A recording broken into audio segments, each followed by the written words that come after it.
Most of us would have known someone in our intimate circle or would have ourselves faced some kind of shaming on the basis of bodily attributes like skin color, body weight, body type, and so on. But how many of us recognize these acts as violent acts which are potent enough to drive a person to death?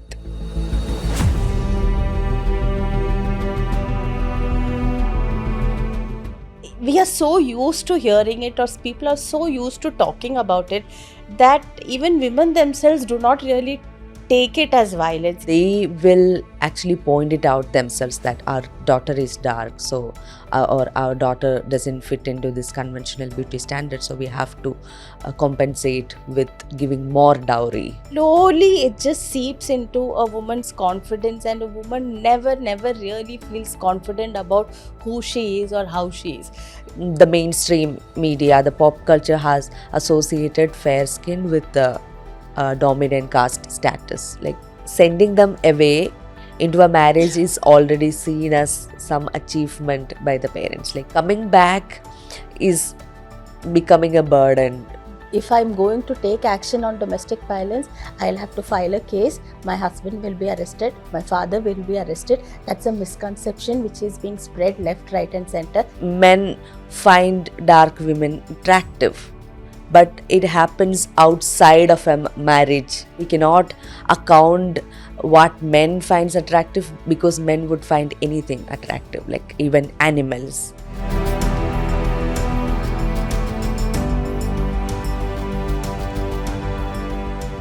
Hello, welcome to the News Minute.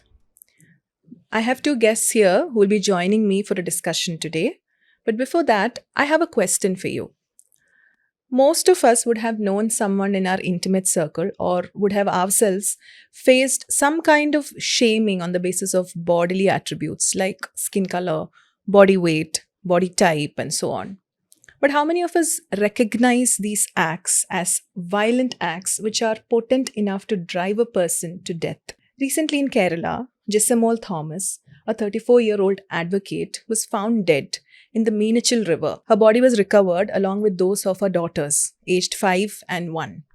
When I met her father a week later, he told me that she was subjected to severe harassment and physical abuse, mainly based on her skin color and body type, by her husband and his family.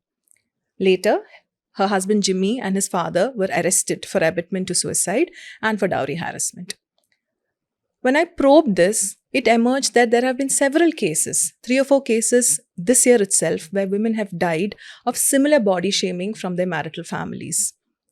We read statistics about dowry deaths and domestic violence every year, but what these statistics don't tell us is a harsh reality: the connection between beauty standards and body shaming, and how that drives several women to extreme stress to the point of feeling that their worth is reduced to their bodies. My ground report on this, where I've spoken to several families, lawyers, psychiatrists, and researchers, is out on the News Minute website. Do read. To discuss this today, we have two guests with us, like I said. We have advocate Sandhya Raju. She's a senior lawyer and she has worked extensively with survivors of domestic abuse and dowry harassment. We also have Alina. Alina is an anti-caste activist. She's an author and a poet. Thank you both for joining us today. Sandhya ma'am, I will come to you first. Where does the law stand on this? Does the law consider shaming, body shaming, as an act of violence? What is the remedy that women have? It's a lot of perceptions, and it's a lot of subjective perceptions. The law is very clear. We have the Domestic Violence Act. The Domestic Violence Act defines domestic violence as something as physical harassment, mental harassment, and sexual violence. Physical violence, mental violence, and sexual violence. Then you have the Sexual Harassment at Workplace Act. There also, we've had decisions which we've been talking about body shaming and things like that. So all that is there. When someone is talking derogatorily about someone, it is an act of violence, and it is, it can be punished, or you can really take action on it.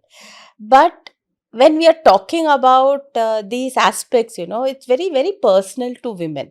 And what happens is that we are so used to hearing it, or people are so used to talking about it, that even women themselves do not really take it as violence. Ki, "Arey, someone's talking very badly against my body or about my color." And the only thing we always, I mean, we are always kind of trying to measure ourselves with the visuals which we see on screen, and even the others are actually trying to want us to look like that. I mean, you want to say, you go to a beauty parlor and then you will come out as Aishwarya Rai, or you'll come out as Manju Warrior or someone like that.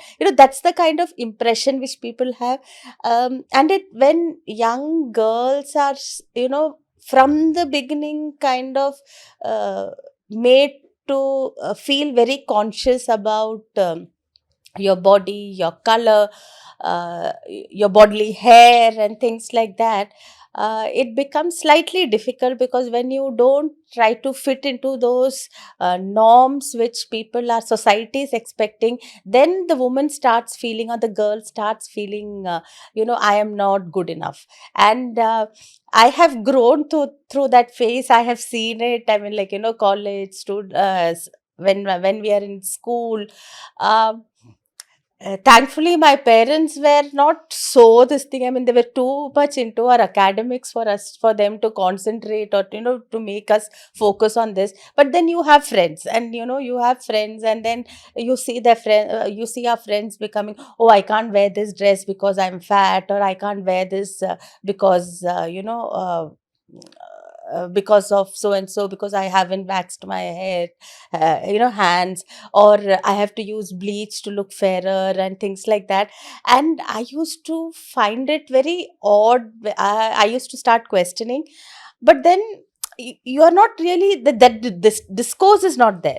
So we kind of, okay, this is part of life. Then you start realizing ki, these are all factors, but these are all normalized, and these are all normalized violence which we never really talk about. Talk about. So, when it comes to body shaming, skin color shaming, one important aspect that she has pointed out is about how all of this is exacerbated in the context of a marriage. So, there your worth is reduced to how you look rather than what you're capable of doing or how you've. And another important thing that has also come up in my groundwork and also from what she said is how natal families normalize it. We look at it as violence when marital families do it. But it is so normal in natal families, and marriage also in that context is very caste coded. What has your experience been? The woman's family being all compensating and adjusting is because the family of the woman is highly subjugated in the Indian marital scene. Like, they are the ones bearing all the costs, they are the ones adjusting their expectations, they are the ones, like, be all this nice, sweet, and the man's family can be whatever they want. This reflects in every aspect of a marriage, that woman's family is made to adjust, compromise, compensate, and in a lot of different ways. So they will actually point it out themselves that our daughter is dark, so or our daughter doesn't fit into this conventional beauty standard, so we have to compensate with giving more dowry or giving more gold or investing in the son-in-law's business or something, or giving them more land. So the woman's family also kind of normalizes this. You are right in that. And also the other thing about this skin color being caste coded, which is definitely very very much true, because different caste comes with people looking in different ways. Like, in every caste there is fair skinned people, dark skinned people, fat people, thin people. A lot of, we come in all different varieties. But over these years, actually, the mainstream media, the pop culture has associated fair skin with the dominant caste status. Like, fair skin is considered as a signifier of oppressor caste communities or Savarna communities. We know that is not true.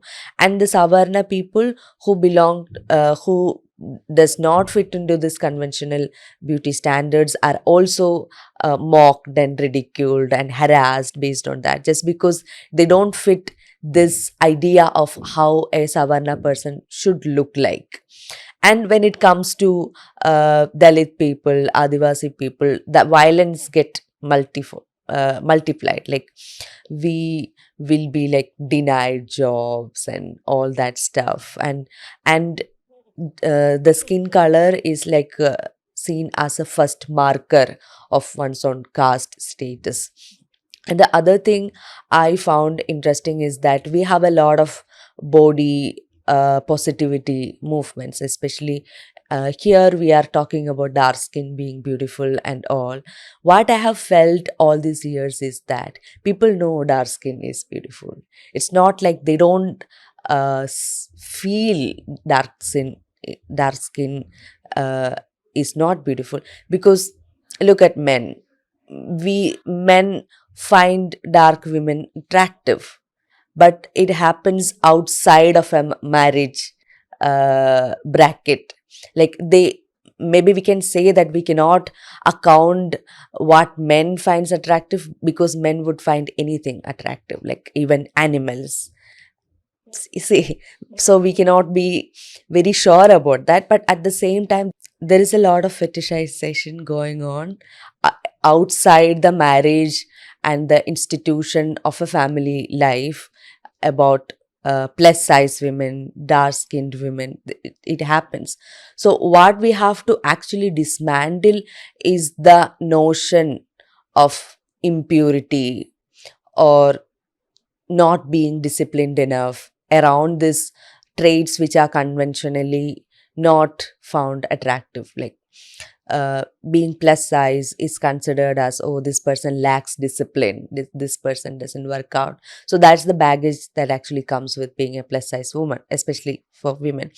And dark skinned people are mostly seen as, like, less pure lineage and polluting and all that stuff. So merely saying dark skin is beautiful is not going to do that, because everybody knows dark skin is beautiful.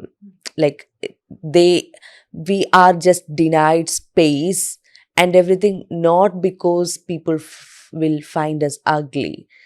Sandhya ma'am, in the context of marriage, like Jissimol, I spoke to other families who have lost daughters to dowry harassment, primarily anchored on skin color shaming and body shaming. And one father told me that his daughter bottled everything up because the wedding was expensive. And as a family, they were not in a position to really afford it, but they did what they could. So she did not want to further burden her parents by coming back and she was really trying to find a job, and she just kept all the abuse to herself, and she sort of just locked it inside herself until a point where she couldn't take it. So this wedding expenses and this expense, like Alina was talking about, how that's all thrust on the girl's family. So what is your take on that in your experience of dealing with cases? Is this a big part of? Like, taking from what Alina has mentioned, it's a real factor. And in my cases, invariably, there is that expectation ki this much has to come, or you have to do it. The girl's family will handle the feast expenses, or and you have to provide the gold, and while you're settling this marriage arrangements, even in some families it's like, they say you'll be sharing or whatever. They're waiting for the girl's family's money to come to actually even have a lavish wedding feast, but also waiting for that money to give off debtors. And sometimes we've seen situations where the families are also selling their house for kind of, meeting the wedding expenses, because as they say, one, your daughter has to be married. Second, at any cost. Second is that, so if your daughter, the more your daughter is unmarried, the more the family is, however progressive it may be, they start feeling, "Ki, I'm not doing enough for searching for a groom," and things like that. It's a huge pressure. So if a girl who is keeping, I mean, who may have gone through all this, and she's seen her family struggling, when she's facing those violences or those situations at home, they just bottle it up. And there is no other way, there is no way she can even speak out, because one, if she's like really the kind who's kind of respecting her parents, their difficulties, they'll say, okay, they've already spent so much. Now let's say she even opens up, her family is going to her mother, and mostly she's not going to tell it to her father, she will tell it to her mother, and her mother will say, we've suffered even worse, things will get better in time. So, and the mother would have. So, it's her experience. So, somehow, till everything, they've just managed till her daughters get married off or the children are settled. Most mothers do that also. So, it's because of that, they just, let's just adjust. Things will work out once a child comes and things like that. There is no space for her to even talk out. And the kind of pressure this girl is going through is huge. And now we have centers like, now we have telemanas, where people are talking about mental health. We have Maitri. You can reach out to someone, you can reach out to NGOs to kind of even those who are working with women, you can at least speak out. You have systems there, where you have the Snehita, you have the protection officers, you have the service providers. If a woman wants to reach out, she definitely can find these spaces. So there are those avenues where you can release the But are they pressure. very accessible to all The thing women? is, people don't know about it, and it is the accessible is very. It's like people like us who are working in this area will know, and we are trying to tell people ki it is there. But the sad part is, like, even the judges may not know ki we have these systems. But also to access these facilities, there has to be an internal recognition of the fact that you're being violated, that Yeah, these are also so often. So it's all normalized, no? So it's when I'm saying normalized, and I've been using this word quite often. I'm sorry, I'm using this word quite often, because suddenly I've started feeling that, when I'm even talking to people about it, when I'm discussing, it's like, we've faced this, but it's okay, it's there, but when we are talking about accessibility of the systems, the thing is, at the lower economic background stage, you have the CDS workers, you have the Anganwadi workers who are reaching out to families, you have the panchayats, but there also, these people are also facing this at their homes maybe. So, they are also kind of saying, it happens, let's not go outside. You keep everything, whatever happens in the family, you keep inside. So, the pressure is not being released, because the people who are also dealing with it are also going through this. They are also kind of, but so there is that, that's my experience, or that's my feeling, ki even these people are also there to kind of, it's like, like a catharsis for themselves. It's been cathartic for me, definitely, because when I'm hearing other people, I say, oh, okay, this, I've also felt like this, but okay, they have taken this help, and like, okay, I can do this or whatever. But because I am in this field, I have resources, I have accessibility to people, I know those aspects. But like, let's say someone I'm just talking about a middle class household, which do not really access the Anganwadis, who do not access the CDS, I mean, CDS CDS workers, they don't go there. They don't go to these panchayats.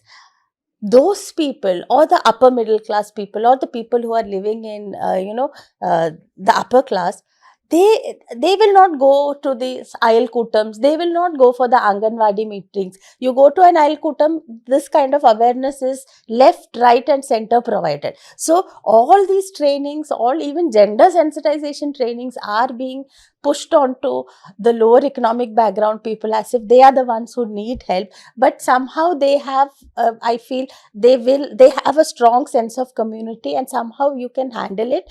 I mean, even they'll reach out, even they'll go to the police station.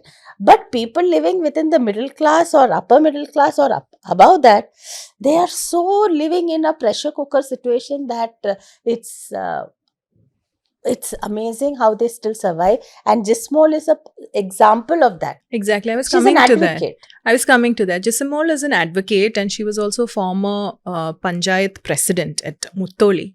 And it was quite perplexing because when I started reporting on this also, when I spoke to Jisimol's family, I was parallelly looking at cases where women have died of similar circumstances, body shaming, skin color shaming by their spouses and families.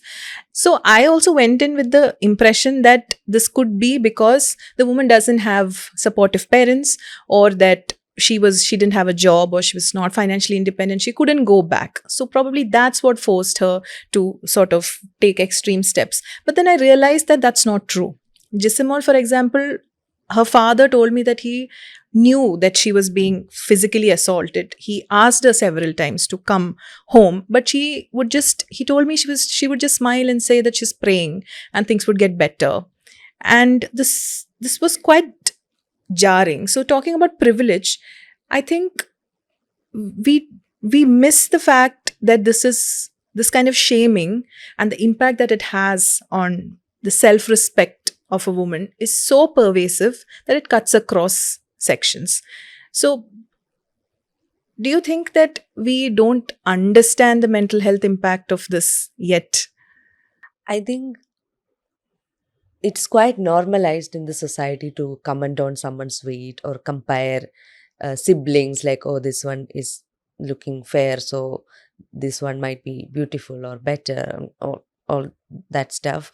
So it's so normalized that, and when we speak against it, people will think that we are making unnecessary problems, we are causing drama, or we can't take any joke. That kind of responses we get. People rarely see this as a act of violence, just like you said. So the mental health impact is like a completely different aspect, because people don't even realize that these things are violence and you shouldn't be saying all these things. And I think we might take a longer time to reach to finally understand that all these things actually mess a person's head up. So Also considering that a woman's body goes through a lot of changes post-marriage, like childbirth, and coming to terms with that postpartum body in itself is a challenge. Of course. And then these women would be shamed for letting go of themselves or not taking care of themselves. So one incident which actually really shook me was this story of Sangeeta. She was just 22 years old when she passed. She took her own life. So she was a SC woman married to an OBC person. It was a love marriage. And after the marriage, she was like heavily harassed by her in-laws and her husbands for more money, and especially for her caste identity. And also she was not allowed to use all the stuff in the house, like they kept separate plates and glasses for her. And she had a miscarriage on her 5th month of pregnancy. And when they asked husband's family to help them burying the fetus, they were not cooperative. And her father says that they said that they are so fortunate that a Pulaya baby was not born in their household.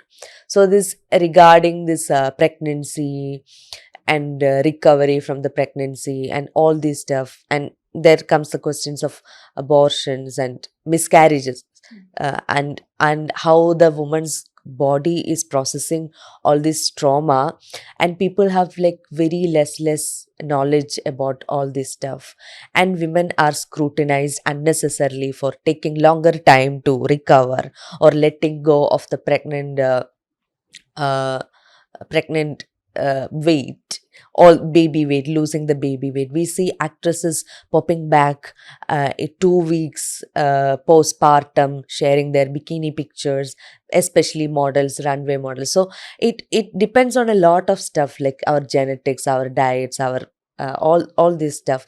And not everybody's body is the same. Like some people can easily lose weight, some people can't. So we don't know all these things, like we make unnecessarily comparisons, and all this stuff make us feel worthless, that we don't deserve this person, we don't deserve to be married. And most women, they internalize stuff, to the point that they take their own lives. Like they won't talk to their parents, just like you said. uh, they don't want to be burdens, because sending them away into a marriage is already seen as some achievement by the parents, like they did it, that kind of goal is that. So coming back is becoming a burden. Like what happens when the parents dies, if the girl has brothers and wives, so the girl coming back to her family is seen as a threat to the brother's marriage and all. So we have uh, no support system other than family. Like ma'am said, there are support systems, but people don't make use of that. Like maybe people doesn't know about it, or it's not quite accessible, or it's promoted to the wrong community. And what we have to focus on our friends, like building a community there, having a friend with whom we can talk and all. But nowadays, with phones, smartphones and everything, there is a way to be connected with our friends. But in our mother's generation and all, they are completely cut off from everything they knew, like everyone they knew. They are in a complete different space. They have to like work to make friends there, put energy, invest energy into that. So they are completely without any help or support. But nowadays, girls are still in touch with their friends even after marriage and all. So we have to strengthen this community bonds, like having friends and all. So that is also important to uh, recover from all this trauma, or work against the trauma. So that's what I think. So, Alina has been talking about how things have been changing with connectivity and with community building. So, what are your thoughts on it from your No, I experience? perfectly agree with her that women need to be more connected. Women need to have a support system. Women need to have reach out to friends. That network is very, very important. And only those women who have that network can really survive. But unfortunately, what happens is that as soon as you get married, sometimes, your community becomes very small. So even those friends whom you've been like, best friends for like till the time you got married, suddenly the husband's family may not want you to talk, or forget the husband's family, the husband. And to be part of the husband or to merge into the husband's family, you kind of tend to cut off that entire your network, or your support systems which you had. And though you kind of narrow down, and that is a big danger for women. And women should stop doing that, because then you don't have a way to kind of come out. So it's very as simple as reading a newspaper, or as simple as reading a novel. These become which became like, which is part of your life till your marriage, become a luxury. It becomes a privilege. And to create that, it takes a lot of effort. So women need to have that, what do you say, solid sister solidarity. That is definitely has to be there. But women themselves also have to start kind of reaching out, feeling that talking about their issue to someone confidential, someone whom they really feel is not wrong, and they should reach out. Sometimes it may not be the family. family may just push you back into the hell which you are wanting to escape, but to someone who will be able to understand you, be empathize with you. So that is extremely important. That needs to be there. And friends also should reach out. We should stop normalizing all these things. And we always we've been telling ki no means no. Understand when someone says I don't like it, please take it. But as Alina said earlier also, people would make it as like, why are you making such a show about it? It's a joke. That's not a joke. Those kind of things will have to be kind of reiterated by people. So we need to look at it also through a rights based perspective.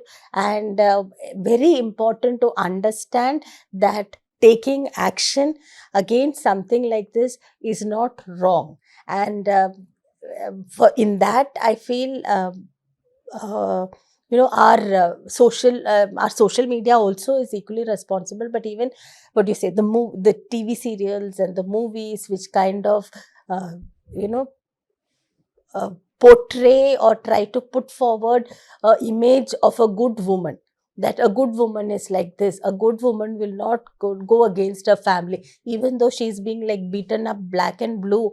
If she goes and files a complaint, she's a bad woman.